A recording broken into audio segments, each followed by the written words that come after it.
परछाई एपिसोड 281। अब आगे। श्रेया अपने हाथों में अपना चेहरा रखे कुछ सोच रही थी, तभी उसे एक जानी पहचानी सी आवाज सुनाई देती है। तुम यहाँ क्या कर रही हो? वो आवाज सुनकर श्रेया अपना सर ऊपर उठाती है। उसके सामने विराज खड़ा था। श्रेया के सर ऊपर करने पर विराज देखता है कि उसकी आंखें नम थी और उसकी नाक लाल हो चुकी थी। श्रेया को देखकर साफ समझ आ रहा था कि वो रो रही है। उसे इस तरह देखकर विराज सीरियस हो जाता है। वो श्रेया के पास बैठकर कहता है, क्या हुआ? तुम रो क्यों रही हो? श्रेया अपना चेहरा दूसरी तरफ करके कहती है, आप जाओ यहाँ से, अभी मुझे किसी से बात नहीं करनी। पता नहीं क्यों लेकिन विराज को श्रेया को इस तरह देखकर बिल्कुल अच्छा नहीं लग रहा था। वो उठकर चेयर के उस तरफ बैठ जाता है जिधर श्रेया का चेहरा था। विराज श्रेया से कहता है, मुझे बताओ क्या बात है? आई प्रॉमिस, मैं सब ठीक कर दूंगा। विराज की बात सुनकर श्रेया लगभग रोते हुए कहती है, मैं बहुत दुखी हूँ। विराज हड़बड़ाकर अपने पॉकेट से रुमाल निकालता है और श्रेया की तरफ बढ़ाते हुए कहता है, क्या तुम्हें किसी ने परेशान किया? श्रेया विराज के हाथ से वो रुमाल लेकर अपने आंसू और फिर अपने नाक पोंछते हुए कहती है, हाँ, मुझे यहाँ के लड़कों ने परेशान कर दिया है। ये सुनते ही विराज का चेहरा सख्त और आंखें गहरी हो जाती है। वो अपने गुस्से को कंट्रोल करते हुए कहता है, किसने तुम्हें परेशान किया? मुझे उनका नाम बताओ, मैं किसी को नहीं छोड़ूंगा। श्रेया अपनी नाक पोंछते हुए आगे कहती है, मुझे बहुत सारे लड़कों ने परेशान किया है। विराज श्रेया कंधों को पकड़कर कहता है, देखो, पहले तुम शांत हो जाओ और फिर मुझे बताओ कि क्या हुआ है। श्रेया अपने आंसू पोंछते हुए विराज को वो बात बताना शुरू कर देती है। फ्लैशबैक। सुबह सुबह यश अपने रूम से बाहर निकलकर अंगड़ाई ले रहा था।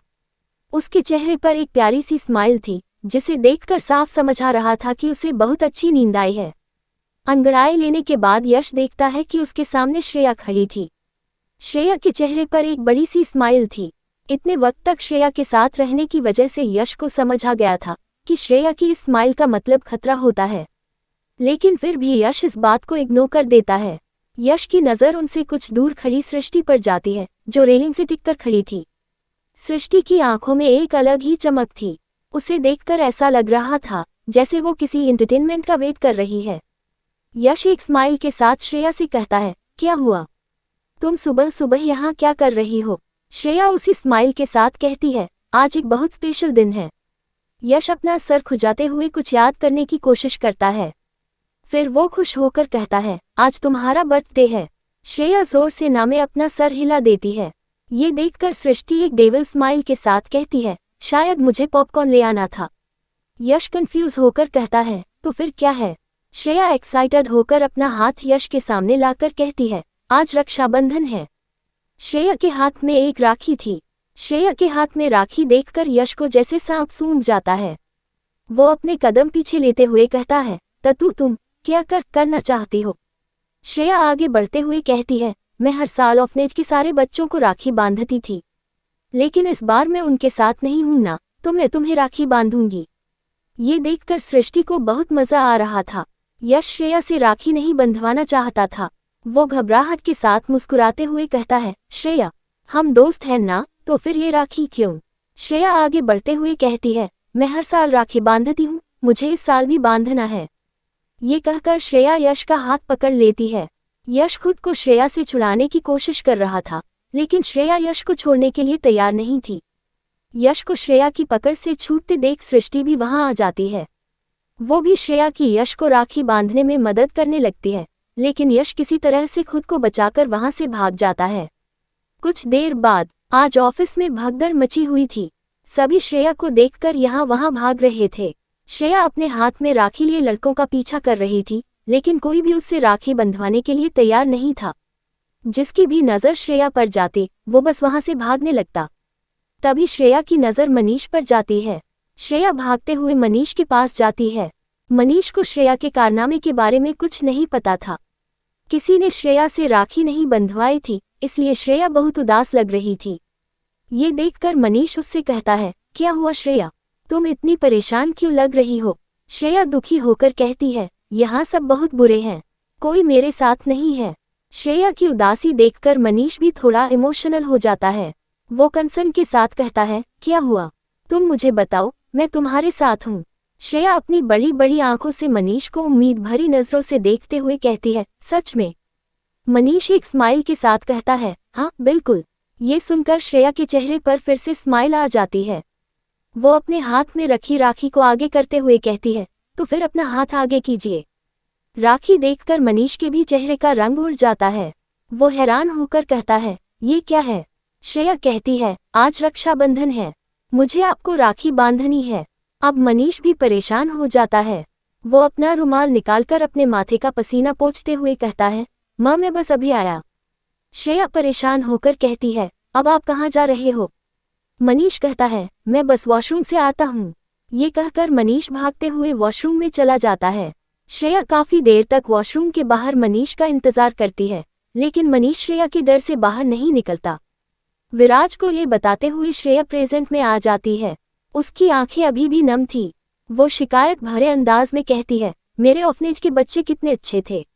1 महीने पहले से ही अपनी राखी के बारे में पूछते रहते थे, लेकिन यहाँ किसी ने मुझसे राखी नहीं बंधवाई।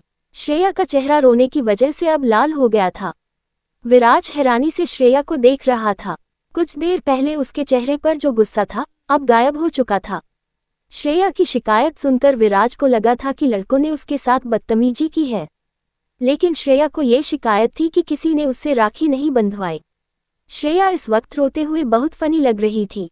विराज ही जानता था कि उसने अपनी हंसी कैसे रोकी थी। विराज जानता था कि श्रेया बहुत खूबसूरत है और इतनी खूबसूरत लड़की से कोई लड़का राखी नहीं बंधवाना चाहेगा। फिर भी विराज श्रेया के कंधे को थपथपाते हुए कहता है, कोई बात नहीं, कभी कभी ऐसा हो जाता है। दुनिया में कुछ बुरे लोग भी होते हैं। श्रेया दुखी होकर कहती है, अब मैं इतनी सारी राखियों का क्या करूं? ये कहकर श्रेया बहुत सी राखियों का गुच्छा विराज के सामने कर देती है। विराज ये देखकर हैरान रह जाता है और श्रेया से कहता है, ये कितनी राखियां हैं? श्रेया अपने आंसू पोंछते हुए कहती है, बस 2 दर्जन। विराज कहता है, 2 दर्जन? इतनी राखियों का तुम क्या करना चाहती थी? श्रेया जवाब देती है, ऑर्फनेज में तो मैं 50 से ज्यादा राखियां बांधती थी, उस हिसाब से ये कम ही है। अब इनका मैं क्या करूं? विराज श्रेया के रोते हुए चेहरे को देखता है और फिर अपना दाहिना हाथ उसकी तरफ बढ़ाकर कहता है, ये तुम मुझे बांध दो। विराज के ऐसा कहने पर श्रेया आंखें फाड़कर उसे देखने लगती है। विराज हल्की स्माइल के साथ अपनी आंखों से श्रेया को राखी बांधने का इशारा करता है। श्रेया विराज पर शक करते हुए कहती है, आप भागोगे नहीं ना? विराज ना में अपना सर हिला देता है। ये देखकर श्रेया खुश हो जाती है और एक राखी निकालकर विराज की कलाई में बांधने लगती है। विराज एकटक श्रेया को देख रहा था, जो फाइनली खुश थी। श्रेया को खुश देखकर विराज को बहुत अच्छा लग रहा था। आज उसे पहली बार किसी ने राखी बांधी थी। विराज को आज कुछ अलग ही एहसास हो रहा था। राखी बांधने के बाद श्रेया एक गहरी सांस लेकर कहती है, फाइनली मैंने एक राखी बांध दी।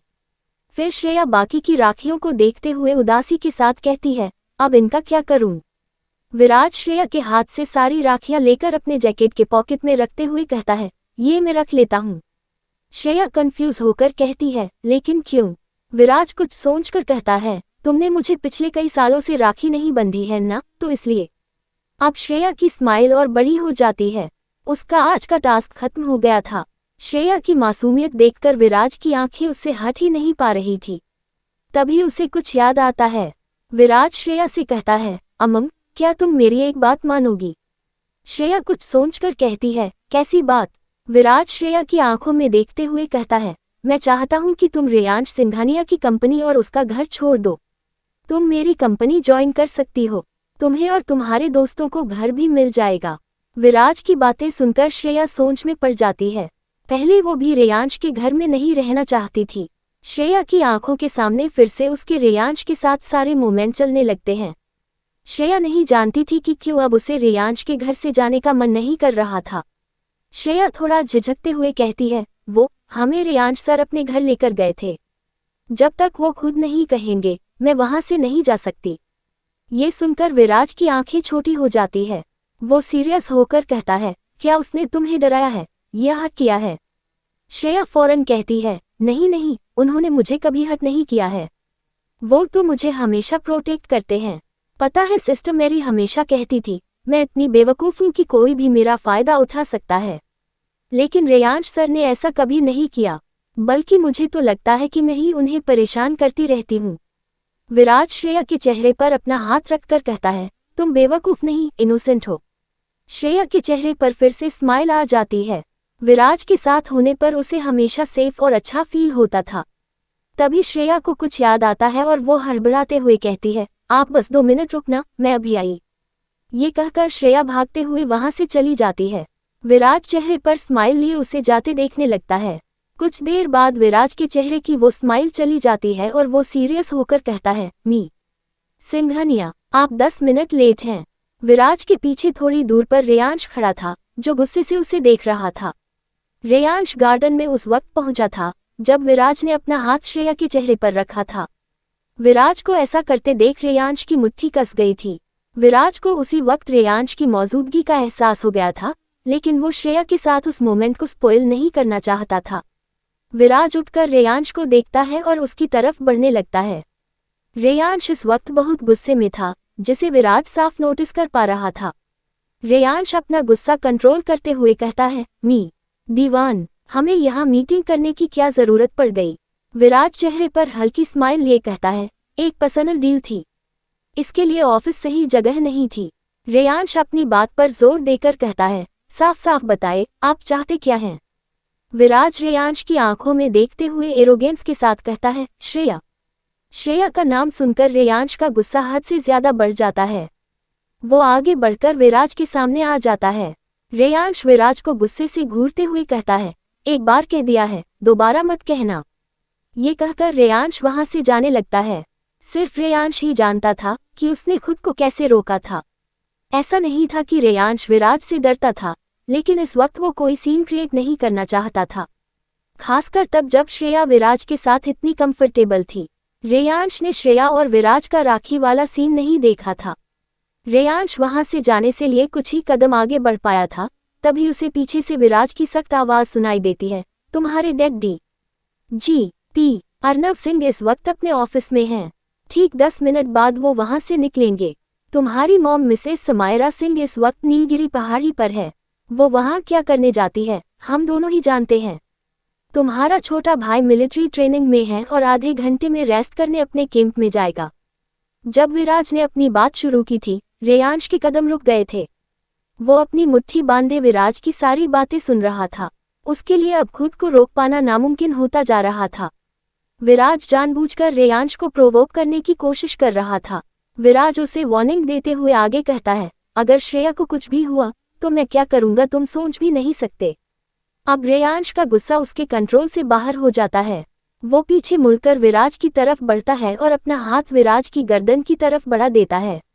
इससे पहले कि रेयांश विराज की गर्दन पकड़ पाता, विराज उसका हाथ पकड़ लेता है। विराज ने रेयांश को रोक तो लिया था, लेकिन उसे रेयांश की ताकत का अंदाजा हो रहा था। पहली बार विराज के लिए किसी को रोक पाना मुश्किल हो रहा था, लेकिन वो अपने चेहरे पर ये भाव आने नहीं दे रहा था। रेयांश उसी पोजीशन में विराज से कहता है, तुम क्या करने की कोशिश कर रहे हो। विराज जवाब देता है, बस देखना चाहता हूं कि तुम्हारे अंदर का हैवान कैसे बाहर आता है। रेयांश एक सरकास्टिक स्माइल के साथ कहता है, ओह, फिर तो तुम अपने टास्क में फेल हो गए। विराज सीरियस होकर कहता है, तुम सबके लिए खतरा हो। मैं श्रेया को तुम्हारे साथ नहीं रहने दूंगा। विराज के मुंह से बार बार श्रेया का नाम सुनना रेयांश को पागल कर रहा था। वो विराज से कहता है, तुम्हें श्रेया की इतनी चिंता क्यों हो रही है।